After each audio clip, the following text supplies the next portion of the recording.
la courbe de la maturité de la business intelligence, pour la présenter souvent, je fais l'analogie avec le monde de l'automobile. Et cette analogie, elle est sympathique parce que plus ça va, plus il y a des nouvelles choses dans l'automobile et plus on peut faire le parallèle avec le monde de la business intelligence. Alors, essayons de faire le parallèle. Donc, la première chose dont on a besoin dans une voiture, c'est qu'elle roule, bien sûr. C'est la partie exécution. Ça, certes, on en a besoin et c'est important. Mais à côté de ça, la première chose dont on a besoin, c'est d'avoir un tableau de bord. Donc, de savoir à quelle vitesse on va, si on a de l'essence, etc., etc. Donc ça, c'est vraiment la base. D'ailleurs, dans l'automobile, il n'y a pas tellement d'innovation dans ce domaine-là. Ça a plutôt évolué vers la simplification dans le temps.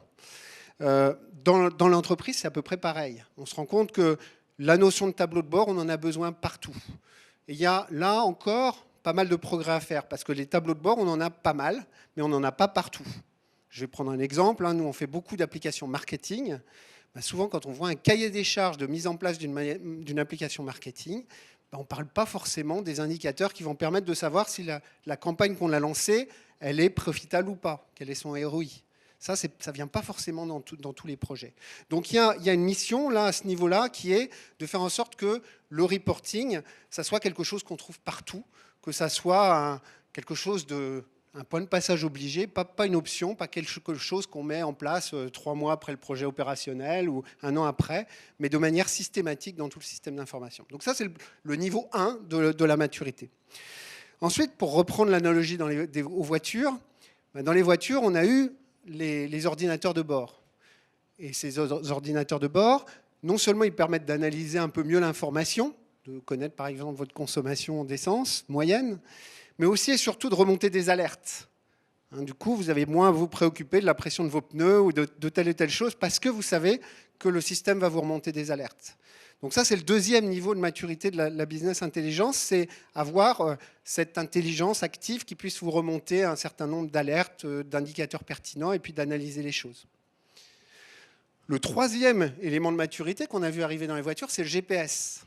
Donc là, l'idée, elle est un peu nouvelle, c'est on ne regarde pas ce qu'on fait, où on en est, on dit au système où on va, il va nous guider vers l'endroit où aller. Donc ça, dans la business intelligence, c'est l'enterprise performance management. C'est là où on va traiter des objectifs, c'est là où on va traiter des forecasts, c'est là où on va se mettre d'accord tous ensemble sur des objectifs communs, etc., etc. Niveau de maturité dans l'entreprise, en général, assez faible, sauf dans la finance.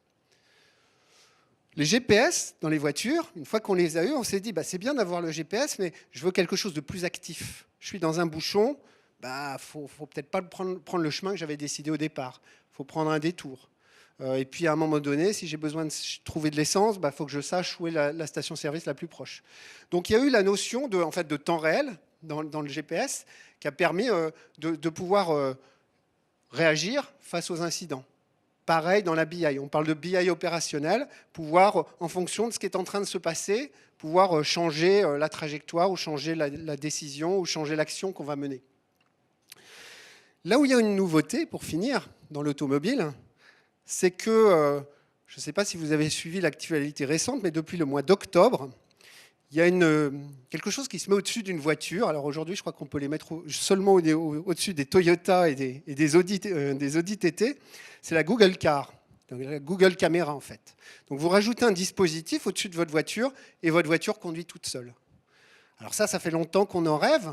Seulement, depuis 2 mois, il y a des États aux États-Unis qui ont donné l'autorisation pour rouler à ces voitures-là.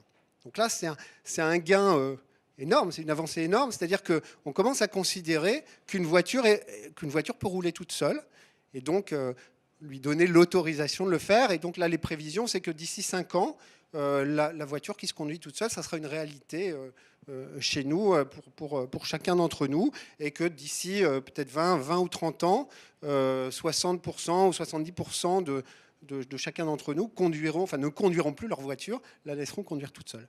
Et là aussi, dans les entreprises, on commence à avoir, dans certains cas, l'opportunité d'automatiser certaines décisions. Pas toutes les décisions, seulement les décisions répétitives qui peuvent bien se formaliser. Il faut qu'il y ait des réglementations autour. J'ai pris l'exemple de l'autorisation au Nevada et en Californie. Donc il y a besoin de tout cet encadrement. Mais bon, on peut arriver à ce niveau de maturité. Donc tout ça pour dire que finalement, la route, elle est longue. dans l'automobile, ça a pris des dizaines d'années d'amener toutes ces innovations dans l'entreprise. C'est la même chose. Et bon, la bonne nouvelle, c'est qu'on a encore pendant pas mal d'années à s'intéresser à ces sujets-là.